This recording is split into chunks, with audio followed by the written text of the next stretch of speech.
हम लोग आधुनिक भारत का इतिहास पढ़ रहे हैं। हम लोग क्या पढ़ रहे हैं? आधुनिक भारत का इतिहास। तो लास्ट वीडियो में हम लोगों ने देखा कि सेना का किस प्रकार से विकास हुआ, पुलिस का किस प्रकार से विकास हुआ। यह सब हम लोग देख चुके हैं। एक सेना में, मिलिट्री में, एक ही मैं आपको बताना चाह रहा था कि ब्रिटिश भारतीय सेना का पिता, ब्रिटिश भारतीय सेना का जनक, father of British Indian military, इनको कहा जाता है? तो सर स्ट्रेंजर लॉरेंस को। Stringer Lawrence, sir Stringer Lawrence को जो है ब्रिटिश भारतीय सेना का फाउंडर कहा जाता है, जनक कहा जाता है। और एक फैक्ट्स और बताना चाह रहे थे कि जो भारत में जो पुलिस व्यवस्था और थानों का जो आधुनिकीकरण हुआ, वह भारत में पहले हुआ पुलिस सुधार, और ब्रिटेन में बाद में हुआ। ये एक बहुत आश्चर्यजनक चीज है कि भारत में पुलिस सुधार जो है वो पहले हुआ, ब्रिटेन में बाद में हुआ। तो यही दो फैक्ट्स था, इसको थोड़ा सा मैं चाह रहा था डिस्कस कर दूं। और अब हम लोग आते हैं, आज का टॉपिक है ब्रिटिश भारत में न्याय का विकास। आज हमारा टॉपिक है जस्टिस, न्याय। न्याय किस चीज का? अपराध का न्याय होता है, अपराध का ही न्याय न किया जाएगा। अपराध कितने प्रकार के होते हैं? दो प्रकार के होते हैं। आपको सिविल या दीवानी और फौजदारी, ये दो प्रकार के अपराध। सिविल में आता है भू राजस्व संबंधित मामला या सामान्य अपराध। इसमें आता है मारपीट, चोरी, डकैती, ये सब जो है फौजदारी में आता है। तो ये दोनों प्रकार का जो क्राइम होता था भारतीय समाज में, परंपरागत रूप से भारतीय जमींदार ही इसको देखते थे। कौन देखते थे? भारतीय जमींदार ही देखते थे। अंग्रेज के आने से पहले जो भारतीय जमींदार होते थे, वही जो है भारत में जो दीवानी संबंधित अपराध होते थे या फौजदारी संबंधित अपराध होते थे, उसको देखते थे। और इनका जो कानून था भारतीय जमींदार का, वो कानून था, आपको कह सकते हैं कि जो यहाँ परंपरा में जो कानून थे, परंपरा में कौन कानून थे? तो हिंदू कानून थे, मुस्लिम कानून थे। और एक तरह से कह सकते हैं कि उसका विकास जो है वर्षों के अनुभव के बाद हुआ है। जो उसका विकास कैसे हुआ था? वर्षों के अनुभव के बाद हुआ था। और इसमें ग्राम पंचायत की बहुत बड़ी भूमिका थी। ये अंग्रेज के आने के पहले का सिचुएशन है। लेकिन जैसे ही अंग्रेज आए, तो ये पूरे जो परिस्थिति है, इसमें एकाएक परिवर्तन आ गया। और ये भारतीय जमींदार और जो कानून जो परंपरा में चले आ रहे थे, वह सब एक एक करके समाप्त होते चले गए। जैसे कि बाद में, अब जैसे यहाँ परंपरागत था कि हिंदू और मुस्लिम कानून से ये था, और कानून का आधार था यहाँ पर दैवीय अधिकार था। तो ये जो अपराध जो होता था, अगर उसकी सजा मिलती थी तो ये दैवीय माना जाता था। लेकिन जब अंग्रेज आए तो इसको मानवीय कर दिया गया, मानवीय कानून के द्वारा। और इसलिए ऐसा हुआ कि 1833 के एक्ट में अगर देखिएगा तो गवर्नर जनरल को की परिषद में एक कानूनी सदस्य को नियुक्त कर दिया गया। ये अलग बात था कि यह अस्थायी था, बाद में 1853 के एक्ट में इसको अस्थायी कर दिया गया। तो कहीं ना कहीं कानून बनाने का अधिकार गवर्नर जनरल को ही दे दिया गया।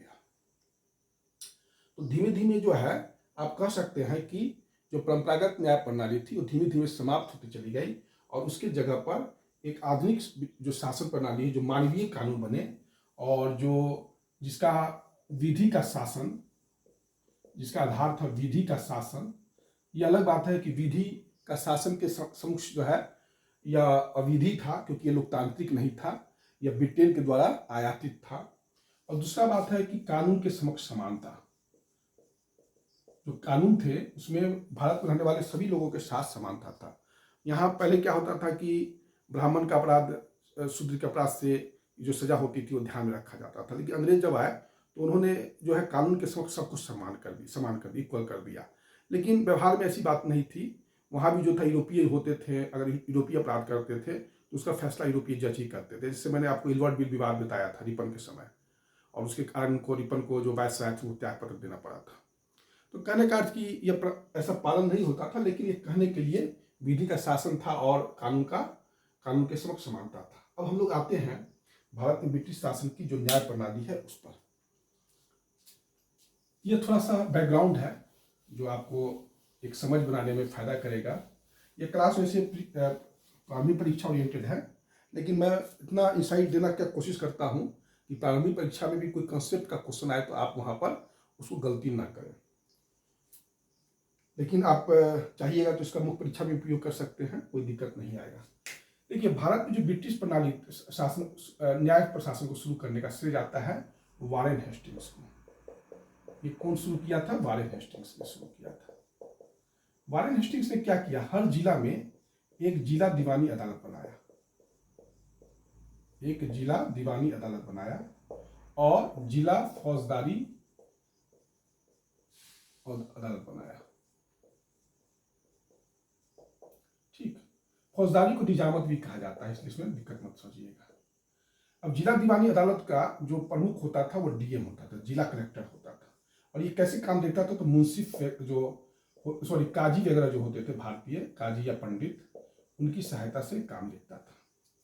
और जिला फौजदारी अदालत भी जो है, एक तरह से समझते हैं कि इसका जो काम देखता था वो यहाँ के जो काजी ही देखते थे और भारतीय देखते थे। इसमें जो फौजदारी होते थे वो भारतीय देखते थे। जैसे दीवानी अदालत का जो कानून का स्रोत था वो हिंदू कानून भी था और प्लस मुस्लिम कानून भी होता था, लेकिन फौजदारी अदालत में जो कानून का स्रोत होता था वो मुस्लिम कानून होता था, वह मुस्लिम कानून होता था। तो यह जो है आप कह सकते हैं कि जिला दीवानी अदालत और जिला फौजदारी अदालत दो प्रकार के न्यायालय थे भारत में। और अगर इसके खिलाफ जो है, अगर आपको अपील करना है तो अगर यहाँ के फैसले से आप संतुष्ट नहीं है तो आप चले जा सकते हैं। कहाँ? तो कलकत्ता में आप जा सकते हैं। कलकत्ता में जो है सदर दीवानी अदालत था, सदर दीवानी अदालत और सदर निजामत अदालत। सदर निजामत अदालत का जो काम है, जो फौजदारी था, वो देखता था आपको उप निजाम। और सदर दीवानी अदालत का जो फैसला करता था वो कलकत्ता में जो बैठे रहते थे गवर्नर जनरल और उनकी काउंसिल। यही था आपका जो वारेन हेस्टिंग्स ने दिया। वारेन हेस्टिंग्स ने क्या किया? भारतीय परंपरागत कानून को संहिताबद्ध किया और एक कोड ऑफ जेंटल लॉज का मनुस्मृति का अंग्रेजी अनुवाद एक कोड ऑफ जेंटल लॉज के नाम से करवाया 1776 में, एक कोड ऑफ जेंटल लॉज के नाम से। वारेन हेस्टिंग्स ने कहा कि जो भी न्यायालय में जो भी कामकाज होता है उसको रिकॉर्ड की तरह रखा जाए, अभिलेख न्यायालय बनाया जाए और न्याय की अवधि को कम किया जाए। ऐसा नहीं कि न्याय की अवधि ज्यादा देर हो। तो ये तीन काम, कानून का संहिताकरण करना, एक code of gentle laws Manusmriti का अंग्रेजी अनुवाद करवाना, कानून के जो भी फैसले होते हैं उसको रिकॉर्ड के रूप में रखना और न्याय की अवधि को कम करना, ये वारेन हेस्टिंग्स का कुछ मूलभूत देन है। तो यही इसी पर वारेन हेस्टिंग्स से चलता था। वारेन हेस्टिंग्स ने सिर्फ ब्रिटिश न्याय प्रणाली को भारत में शुरू किया था, लेकिन सुगठित करने का श्रेय अगर किसी को जाता है तो वो जाता है कॉर्नवालिस को। व्यवस्थित करने का श्रेय किसको जाता है? कॉर्नवालिस को। कॉर्नवालिस ने 1793 में कॉर्नवालिस कोड लाया और इससे कार्यपालिका और विधायिका को अलग अलग कर दिया। कार्यपालिका और विधायिका को अलग अलग कर दिया, पहला काम। अब कानून बनाने वाले काम जो है, कानून का फैसला नहीं करेंगे, वो अलग अलग काम है। ये पहला काम किया। न्याय प्रशासन को कर प्रशासन से अलग कर दिया, न्याय प्रशासन को कर प्रशासन से अलग कर दिया। तीसरा काम इसने यह किया कि जो कोई भी अपराध करता है तो अपराधी के इंटेंशन को ध्यान रखा जाए, इंटेंशन को ध्यान में रखा जाए, न कि अपराधी ने किस शस्त्र का उपयोग किया है इसका ख्याल रखा जाए। और अभिभावक की जो इच्छा के द्वारा जो मृतक है चाहे जो प्रताड़ित है, उसके अभिभावक की इच्छा के द्वारा जो है जो फैसला नहीं लिया जाए कि कानून के मतलब खून का मूल्य दीजिए या हम माफ कर देंगे, ये सब नहीं। वह जब भी फैसला होगा तो शस्त्र के इंटेंशंस पर होगा, शस्त्र किस प्रकार का प्रयोग किया गया था, और अभिभावक की इच्छा को ध्यान में नहीं रखा जाएगा कि हाँ इसको माफ कर दीजिए या हमको इसके खून का मूल्य दे दीजिए, ऐसा कुछ नहीं रखा जाएगा। तो यह कॉर्नवालिस कोड लाया था। और उसके बाद पांचवा एक इंपॉर्टेंट काम, जो भी अधिकारी हैं, ब्रिटिश अधिकारी चाहे भारतीय अधिकारी हैं, उनको जो है दीवानी अदालत के प्रति अकाउंटेबिलिटी लाया गया।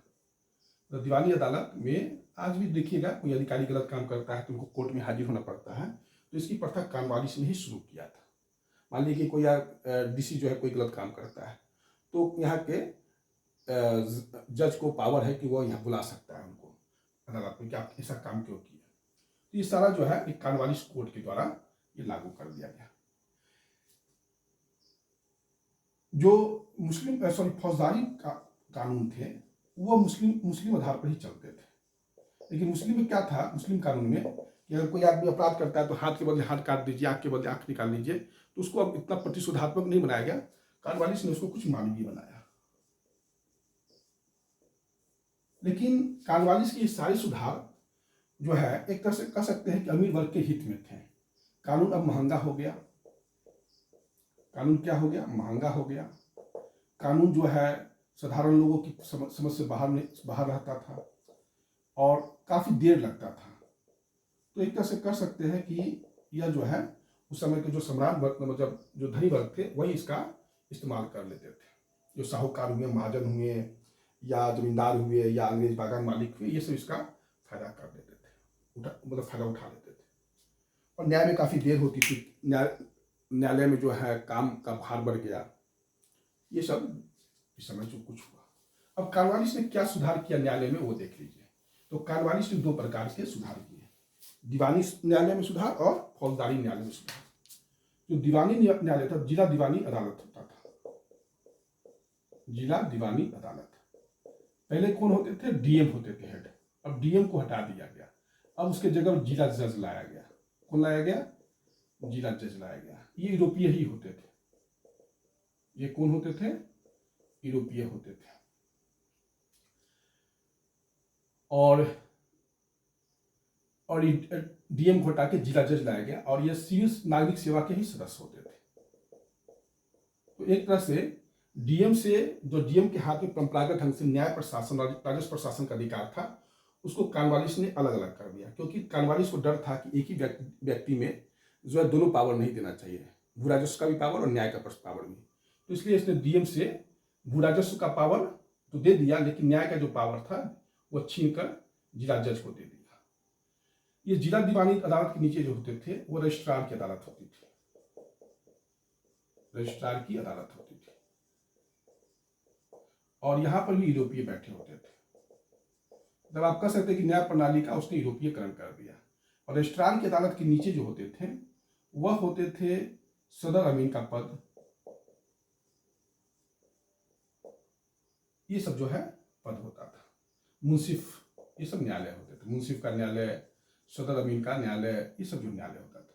जिला दीवानी अदालत को ऊपर जो है अगर आपको सुनवाई करवाना है तो चार जो है बंगाल प्रेसिडेंसी को चार भाग में बांट दिया गया।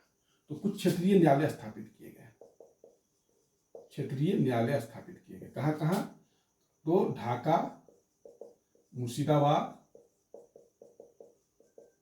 पटना, कलकत्ता, ये चार जो है केंद्रीय क्षेत्रीय न्यायालय स्थापित किए गए।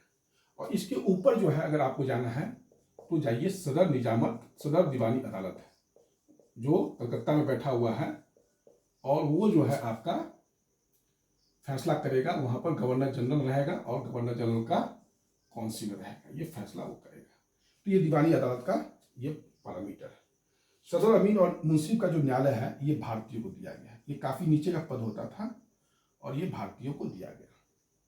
इसमें ज्यादा बड़ा फैसला नहीं होता था, 50 रुपया से 100 रुपया तक का फैसला होता था। तो ये पूरा जो है कॉर्नवालिस के समय में दीवानी अदालत में जो सुधार है वो है।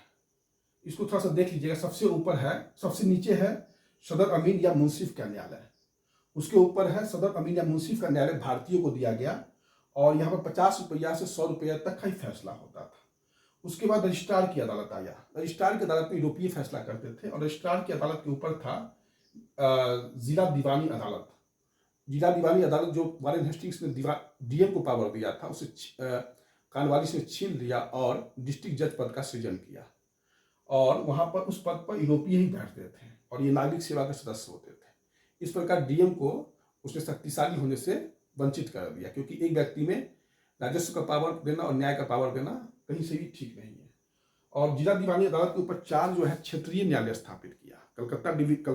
बंगाल प्रेसिडेंसी को 4 डिवीजन में बांटा और 4 क्षेत्रीय न्यायालय स्थापित किया, जहां जिला जज के फैसलों के विरुद्ध अपील किया जा सकता था। वो था ढाका, मुर्शिदाबाद, पटना और कलकत्ता। और सबसे ऊपर था जो है कलकत्ता में बैठा हुआ गवर्नर जनरल और उसकी काउंसिल, जो सदर दीवानी अदालत का हेड होती थी और वो उसका फैसला सुनती थी। तो अंतिम रूप से आपको इसी के यहीं पर इसका फैसला होता था। और सदर दीवानी अदालत के ऊपर अगर आपको जाना है तो प्रिवी काउंसिल में जाइए। ये प्रिवी काउंसिल कहाँ था? ये प्रिवी काउंसिल इंग्लैंड में था, लंदन में था।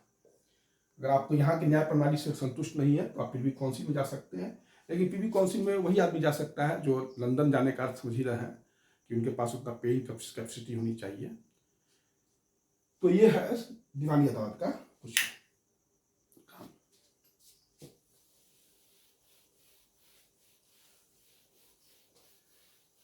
दीवानी अदालत के बाद फौजदारी अदालत देखिए। इसने क्या किया कि फौजदारी अदालत में कुछ सुधार किया कॉर्नवालिस ने। फौजदारी अदालत में सुधार इसने यह किया कि 4 भ्रमणशील न्यायालय स्थापित कर दिया। 4 भ्रमणशील न्यायालय, 4 मतलब भ्रमणशील न्यायालय थे। कहाँ का? ढाका, मुर्शिदाबाद, पटना और कलकत्ता में। ये 4 जो है फौजदारी मामलों को देखने के लिए 4 भ्रमणशील न्यायालय स्थापित किया, ढाका, मुर्शिदाबाद, पटना और कलकत्ता में। अब जो है जिला जो फौजदारी अदालत था उसको इसने समाप्त कर दिया और 4 जो है भ्रमणशील न्यायालय स्थापित किया, ढाका, मुर्शिदाबाद, पटना और कलकत्ता में। और इसके नीचे जो होता था सदर अमीन या मुंसिफ लोग जो है कि न्यायालय होते थे जो छोटे छोटे मामले देखा करते थे। जो 4 भ्रमणशील न्यायालय थे ढाका, मुर्शिदाबाद, पटना और कलकत्ता में, इसके जो जज होते थे वो यूरोपीय ही होते थे। और अमीन चाहे मुंसिफ का जो न्यायालय छोटे छोटे जो जज होते थे वो भारतीय इसको देखा करते थे। इस 4 भ्रमणशील न्यायालय के ऊपर जो है आप जा सकते हैं कलकत्ता में सदर निजामत अदालत में। सदर निजामत अदालत में ये कलकत्ता में बैठता था और कलकत्ता में जो गवर्नर जनरल की काउंसिल होती थी वो इसको देखता था। और आपको यहाँ भी पसंद नहीं तो फिर वही प्रिवी काउंसिल में आप चले जाइए लंदन में। ये जो है फौजदारी न्यायालय का इसने जो है पैरामीटर स्थापित किया। कॉर्नवालिस ने फौजदारी न्यायालय में यह सुधार किया कि जो जिला में जो फौजदारी अदालत होती थी उसको उसने समाप्त कर दिया और उसके जगह पर 4 भ्रमणशील न्यायालय स्थापित किया फौजदारी मामलों के लिए, ढाका, मुर्शिदाबाद, पटना और कलकत्ता में। और उसके नीचे जो है अमीन होते थे और मुंसिफ होते थे, वो जो है वहाँ के लोकल झगड़ों को देखभाल करते थे। और जो दीवानी और मुंसिफ और अमीन जो होते थे वो छोटे छोटे मामले देखते थे फौजदारी मामलों को, और जो बड़े मामले होते थे वो देखते थे भ्रमणशील न्यायालय। और भ्रमणशील न्यायालय जो होते थे वो फौजदारी मामला तो देखते ही थे, दीवानी मामला भी देखते थे, लेकिन फौजदारी मामला के लिए ही उनको स्पेशल बनाया गया था। और उसके ऊपर जो थे वो कलकत्ता में सदर निजामत अदालत था, फौजदारी मामलों का सबसे हेड, और वहाँ पर गवर्नर जनरल और काउंसिल जो है उसको देखा करता था। तो ये था कॉर्नवालिस का सुधार। बाकी तो हम कॉर्नवालिस के बारे में चर्चा कर ही चुके हैं। उसके बाद लॉर्ड वेलेस्ली ने भी कुछ सुधार कर दिया। लॉर्ड वेलेस्ली ने 2 सुधार किया। लॉर्ड वेलेस्ली ने 2 सुधार किया। लॉर्ड वेलेस्ली ने कहा कि कलकत्ता में जो गवर्नर जनरल और उसकी काउंसिल जो है, जो सदर दीवानी अदालत और सदर निजामत अदालत के प्रमुख मामलों को में आए हुए दीवानी और फौजदारी मामलों को सुनता है, तो वह उसके पास इतना समय नहीं है गवर्नर जनरल और काउंसिल के पास कि इस सब मामला को सुने। तो उसने क्या किया कि गवर्नर जनरल और उसकी काउंसिल के सदस्यों को इससे अलग कर दिया और 3 वैतनिक, जिसको वेतन देता था, 3 वैतनिक सदस्य को इसके लिए अपॉइंट कर दिया। और वो फौजदारी मामला और दीवानी मामलों को जो है कलकत्ता में बैठकर अंतिम रूप से सुनता था। और उसके विरुद्ध अगर आपको जाना है तो आप चले जाइए लंदन में प्रिवी काउंसिल के पास। तो ये लॉर्ड वेलेस्ली ने सुधार किया। और लॉर्ड वेलेस्ली ने दूसरा ये सुधार किया कि अगर बंबई और मद्रास में उसने कहा कि काफी लेट हो रहा था न्याय देने में, तो इसने कहा कि ठीक है, वहां का जो ग्राम सभा है वो जो है इसको मैटर को जल्दी जल्दी सुलझा सकता है। डीएम को ही अधिकार है दंड देने का, ये भी इसने कहा लॉर्ड वेलेस्ली ने। और लॉर्ड वेलेस्ली ने ही जो सदर अमीन का पद है वो सृजन किया था सबसे नीचे स्तर पर, और भारतीयों को रखा, भारतीय जज को रखा जो 50 रुपया से 100 रुपया तक के मामला को देखते थे।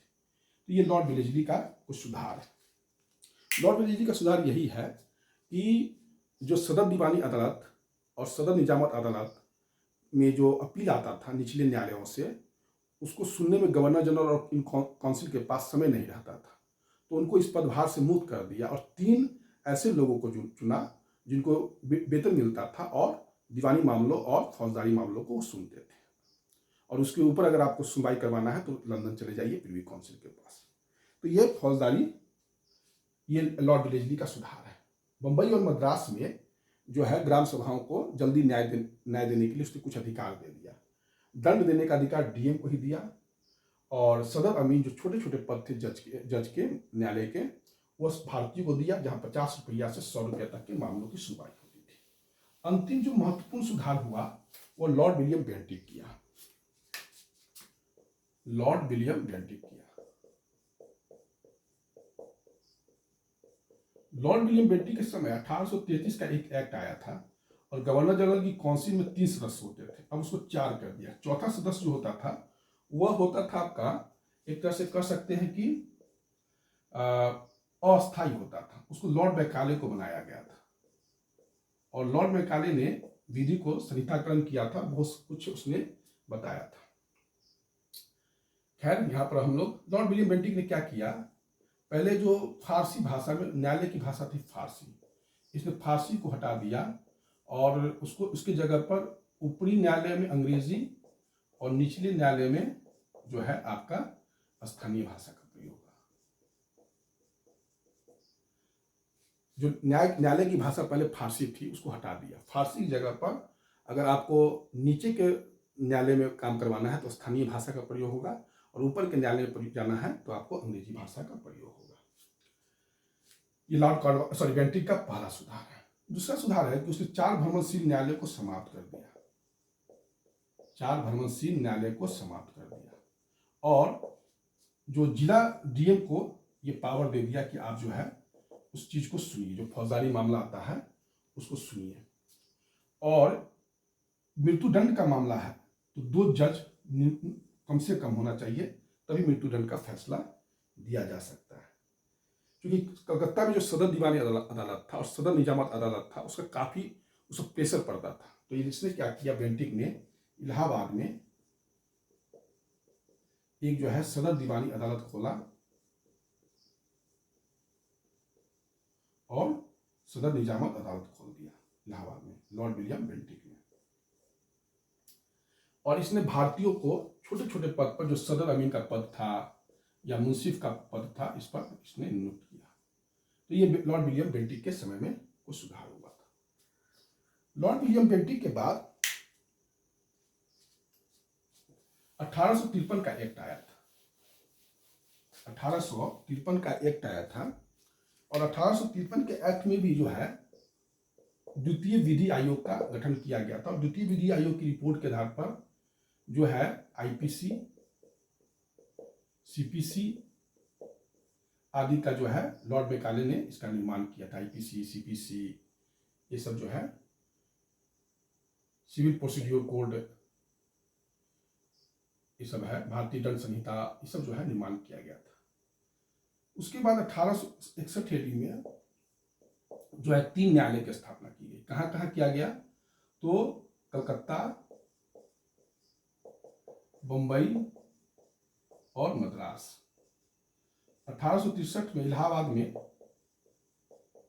न्यायालय की स्थापना की गई, और 1892 के एक्ट में यह प्रावधान था कि जो है पटना में भी एक उच्च न्यायालय स्थापना किया जाए। तो पटना में उच्च न्यायालय स्थापना हुआ है 1916 में, पटना उच्च न्यायालय की स्थापना हुई।